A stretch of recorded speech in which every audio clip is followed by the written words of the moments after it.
ఏమిది అది మీరు లోక్సభ ఎన్నికల అనంతరం మళ్ళీ ఫిగర్ చూడండి, మీరు ఉండకపోతే చెప్పండి. Right sir. రాష్ట్ర ప్రయోజనాల కోసం కలిసి పని చేద్దాం అని చెప్పి భారతీయ జనతా పార్టీ తెలుగుదేశం పార్టీని జనసేన పార్టీని పిలిచిందనేది ఒక కోణం సార్. కొంతమంది చెప్తూ ఉన్నారు. ఎందుకంటే రాష్ట్ర ప్రయోజనాల కోసం ఆంధ్రప్రదేశ్ ప్రయోజనాల కోసం బీజేపీ చాలా పరితపిస్తోంది అన్నట్టుగా, మనమంతా ఒకే జట్టు అని చెప్పి భారతీయ జనతా పార్టీ నాయకులు అన్నారట. ఈ రెండు పత్రికల్లో వచ్చిన ఒక వార్త చెప్తాను సార్ నేను. ఆల్రెడీ ఇప్పటికే పొత్తుల్లో భాగంగా 118 స్థానాలను ప్రకటించారు. 94 టీడీపీకి, 24 జనసేనకి. కానీ ఈ కథనాల ప్రకారం జనసేన అండ్ భారతీయ జనతా పార్టీ ఈ రెండు పార్టీలకు కలిపి 8 లోక్సభ 30 అసెంబ్లీ స్థానాలు అని చెప్పి రెండు పత్రికలు అదే రాశాయి. ఇప్పుడు వేరువేరు పార్టీలకి కలిపి టికెట్లు ఇవ్వడం ఏంటి సార్? ఇదేం లాజిక్? కలిపి ఇవ్వడం అనేది ఎలా ఉంటుంది? రెండు పార్టీలు కలిపి బీఫార్మ్లు ఇవ్వరు కదా. జాయింట్ బీఫార్మ్లు పిన్ను కొట్టిస్తారా, స్టాపుల్ చేసి ఇస్తారా? ఇయ్యరు కదా. సో అందువల్ల ఏంటి దాని మీనింగ్ అంటే, టీడీపీ 175 అసెంబ్లీ సీట్లు ఉన్నాయి, 25 లోక్సభ సీట్లు ఉన్నాయి. అందులో ready to share 30 assembly seats and ఇంకోటి పార్లమెంట్ 8 అంటే 8 సీట్లు మిత్రపక్షాలకు, 8 ఎంపీ సీట్లు, 30 అసెంబ్లీ సీట్లు మాత్రమే నేను వదులుకోవడానికి రెడీగా ఉన్నాను. అంటే టీడీపీ 145 ఎమ్మెల్యే సీట్లకు పోటీ చేయదలుచుకుంది, 17 ఎంపీ సీట్లకు పోటీ చేయదలుచుకుంది.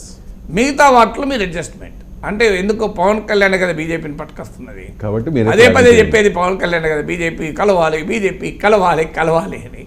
సో ఇప్పుడు టీడీపీ బీజేపీల మధ్య వంతన కట్టేది ఎవరు? పవన్ కళ్యాణ్.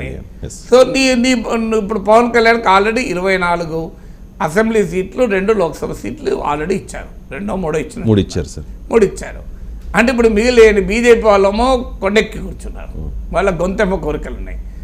మాకు 8 ఎంపీ సీట్లు ఇవ్వాలి, 25 అసెంబ్లీ సీట్లు ఇవ్వాలి, ఛాన్స్ ఉంటే 25లో 15 మాకే ఇవ్వండి, 16 మాకే ఇవ్వండి, ఛాన్స్ ఉంటే 175లో 100 మాకే ఇవ్వండి, 75 మీరు పోటీ చేయండి అంటే బీజేపీ ఉంది. అంటే భారతీయ జనతా పార్టీని తెలుగుదేశం పార్టీ గెలిపించాలి, మీరు మొత్తం పోటీ చేయకుండా మమ్మల్ని గెలిపించండి అన్నారంటున్నారు. సో అందువల్ల ఏంటి, సో వాళ్ళు 8 సీట్లు వాళ్ళకి ఇచ్చి బీజేపీకి 3 సీట్లు జనసేనకి ఇస్తే 2 పంచాయతీలు వస్తాయి. ఒకటి 11 ఎంపీలు పోయి ఇలా 14 మిగులుతాయి. రెండవ పంచాయతీ ఏంటి, జనసైనికుల్లో తీవ్ర వ్యతిరేకత వస్తుంది. అయ్యా నీకు బీజేపీ ఏం బలం లేదు, బీజేపీకి 8 ఇచ్చిండు చంద్రబాబు నాయుడు, నీకు మాత్రం 3 ఇచ్చిండు, నిన్ను అవమానించిండు, పవన్ కళ్యాణ్ అవమానించిండు, కాపులను అవమానించిండు అంటూ అటు నుంచి అరరామజోగయ్య మళ్ళీ ఒక 100 లెటర్ల బుక్ పట్టుకొని వస్తాడు, ఇది ముద్రగడ వస్తాడు. సో ఇద్దరు నరుకత వాళ్ళు చెప్పేది రైట్ అనిపిస్తుంది ఎవరికైనా, కరెక్టే అవుతుంది కదా. ఇప్పుడు పవన్ కళ్యాణ్కి 3 ఇచ్చి, జనసేనకు 3 ఇచ్చి బీజేపీకి 8 ఇస్తే, మొదటి నుంచి తెలుగుదేశానికి అండగా ఉన్న నాయకుడు పవన్ కళ్యాణ్, తెలుగుదేశానికి కష్టకాలంలో అండగా ఉన్నది పవన్ కళ్యాణ్. బీజేపీ ఎప్పుడు అండగా ఉంది? రాజమండ్రి జనరల్ జైల్లో చంద్రబాబు నాయుడు ఉంటే బీజేపీ ఎంజాయ్ చేసినట్టే కదా. ఒక్క మాట మోడీ, అమిత్ షా, జగన్కి చెప్తే చంద్రబాబు నాయుడు జైల్లో ఉంటాడా? కామన్ సెన్స్ చెప్పండి నాకు. ఒక్క మాట, మీరు చంద్రబాబు నాయుడు అరెస్ట్ చేయడం సరైనది కాదు అని ఒక్క మాట మోడీ, అమిత్ షా అంటే వాళ్ళ అభిప్రాయానికి భిన్నంగా జగన్మోహన్ రెడ్డి సాహసం చేసేవాడా? చేస్తే ఏమవుతుంది? ఆయన జగన్మోహన్ రెడ్డి మీద ఎన్ని కేసులు ఉన్నాయి, సిబిఐ, ఈడీ కేసులు, హేమంత్ సోరెన్, మనీష్ సిసోడియా అనుభవం ఉంది కదా. సో అందువల్ల మోడీ చేతులు ఉంది.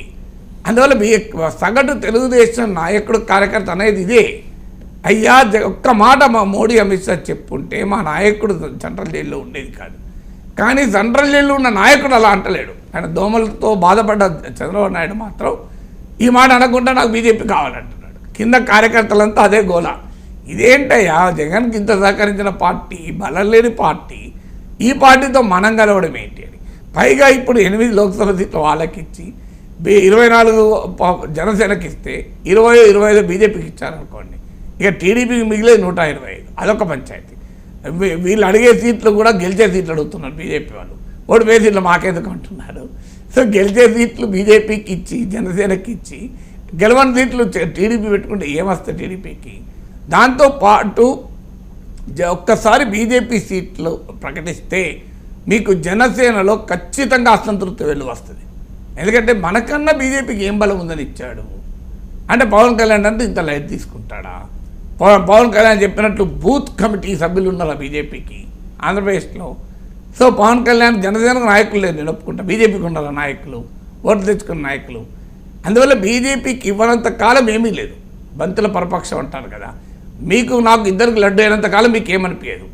నాకు 2 లడ్డులు వేసి మీకు వేయలేదనుకోండి, సార్ ఎంత గెస్ట్ అయినా నేను పొద్దున్న నుంచి సాయంత్రం వరకు ఇక్కడే ఉంటా, ఇంత కష్టపడతా, సార్కే 2 లడ్డులు వేసి నాకు ఒక్కటనే అయ్యొద్దా, నన్ను అవమానించలేదా, యాంకర్ ఇంత విలువ లేనివాడా అని అనే ఫీలింగ్ మీలో మొదలవుతుంది. సో ఇప్పుడు అదే జరగబోతుంది చూడండి మీరు. అది జరగడానికి ఈ లోపల లేకపోతే అక్కడ పక్కన హరిరామ జోగయ్య ముద్రగడ్డ ఉన్నాడు, ఇక్కడ కెమెరామెన్ ఉంటాడు. ఏం సార్ మీరు అంత పనికి మాట్లాడాలి సార్, మీకు ఒక్క లడ్డు వేయలే, సార్కే సార్ ఇంపార్టెంట్ కావచ్చు కానీ మీకు ఒక్క లడ్డు కూడా వేయాలా అని ఆ కెమెరామెన్ ఎక్కిస్తా అంటాడు ఇక్కడ. అప్పటిదాకా లేనోడు మీకు అప్పుడు కొద్దిగా కరెక్టే కదా కెమెరామెన్ చెప్పేది, నాకు పూర్తిగా ఒక్క లడ్డు వేయలేదు, నాగేశ్వర సార్కే 2 లడ్డులు వేసారు, ఇంకా మళ్ళీ ఇంకో లడ్డు వేస్తాను అంటున్నాడు అని మీకు మొదలవుతుంది. సో అందువల్ల రేపు జరగబోయేది అదే. అందువల్లనే చంద్రబాబు నాయుడు తెలివిగా మీరిద్దరు కలిపి 30 ఇస్తే ఏమన్నా వేసుకోండి, అందులో మీరు ఏం చేసుకుంటారో. అంటే ఇప్పుడు పవన్ కళ్యాణ్ త్యాగం చేయాలి. పవన్ కళ్యాణ్ భారతీయ జనతా పార్టీని తీసుకొస్తున్నాడు కనుక, బీజేపీతో పొత్తుకు తహతాలాడాడు కనుక, సో జాయింట్గా మీకు కలిపి 30 ఇస్తే నువ్వు సబ్ కాంట్రాక్ట్ ఇచ్చుకో, జనసేనకు 30 ఇస్తా, నువ్వు సబ్లీజ్ నువ్వు ఏం చేసుకుంటే వేసుకో, రైట్, నువ్వు అందులో నువ్వెన్ని తీసుకుంటావో మీ బీజేపీకి ఎన్ని ఇస్తావు ఇచ్చుకో అనేటువంటి కాంట్రాక్ట్ ఉన్నట్టు. పవన్ ఇప్పుడు త్యాగం చేయాలేమో సార్, అన్నిటికీ పవన్ కళ్యాణ్ త్యాగం చేయాలి, ఎందుకంటే ఆయన త్యాగదన్నుడు కదా. రైట్ సార్, ఒక సర్వే వచ్చింది సార్, అది టైమ్స్ నౌ ఈటీ